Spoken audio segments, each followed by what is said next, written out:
چې موږ به د الله نه نه امیده کېږو، ګناهونه شوي الله ته توبه وباسه، الله دې معاف کړي.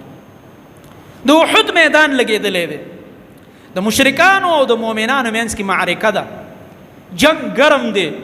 او دی وخت کې یو مشرک را د الله نبی صلی الله علیه وسلم ته وایي کافر دی، غیر مسلم دی. یو دمې په دې وخت کې د دې مسلمانانو د نبی علیه السلام سره همدردي پیدا شو، د ایمان دپاره د زړه یو دم الله تیار کړ. ته ورته وګوره دا خوش قسمتي دی ته وایي. اوس الله د آخري خاتمه ښایسته کوي. وایي د الله نبی زه غواړم چې ایمان در باندې راوړم، خو دا مخامخ میدان لګېدلی دی، تیاره معرکه ده، یو عمل تیار جاری دی. نو چې زه ایمان در باندې راوړم بیا خو در باندې غیرت هم کوم، دې میدان ته به وردانګم د مشرکانو مقابل کې. خو که دې کې زه مړ شم او د مشرکانو د لاسه ولګېږم، فاین انا، چېرته به ځم دا راته ووایه، زما تلل به چېرته وي؟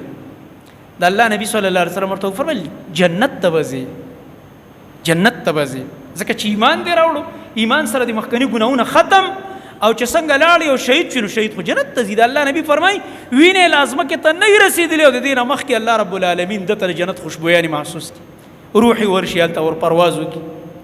وایي ښه ورغې کلمه یې وویله، میدان ته یې ودانګل.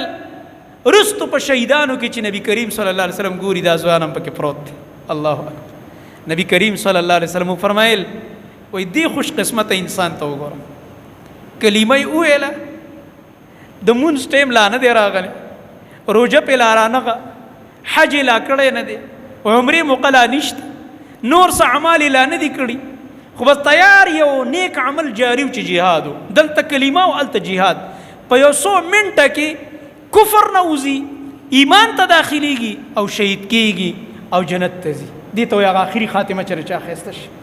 د الله نبی صلی الله علیه وسلم وفرمایل دا انسان چې دی عمل قلیلا و اجر کثیرا، ډېر لږ عمل یې وکړو خو ډېر غټ اجر یې وګټلو، عمل یې لږ او اجر یې ډېر زیات وګټلو، ځکه چې عام مرګ باندې مړ نه شو، د شهادت په مرتبه فایز شو کنه. او شهید هم هغه شهید چې د نبی علیه السلام د ملګرو سره شهید شو، صحابي شو او بیا صحابي شهید شو. الله اکبر. د یو څو منټو خبره ده، کلمه وایي او جنت ته ځي.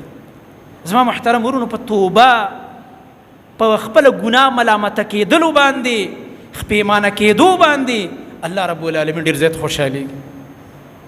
او د داسې خلکو الله رب العالمین آخري خاتمه ښایسته کوي.